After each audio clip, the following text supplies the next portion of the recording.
اللہ رب العالمین کے ہاں عدالت لگے گی، اللہ حساب و کتاب لے رہا ہوگا، ہمارے حضرت جی کھڑے ہوں گے، نعوذ باللہ اللہ کو اشارہ کریں گے، اللہ کہے گا چلو جانے دو، یہ اس کا مرید ہے۔ اللہ رب العالمین جس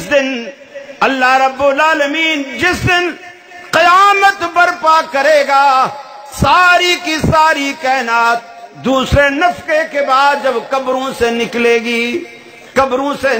گی، اللہ کو جب تک منظور ہوگا، سارے کے سارے لوگ، ساری کی ساری کائنات حساب و کتاب کے انتظار میں کھڑی رہے گی۔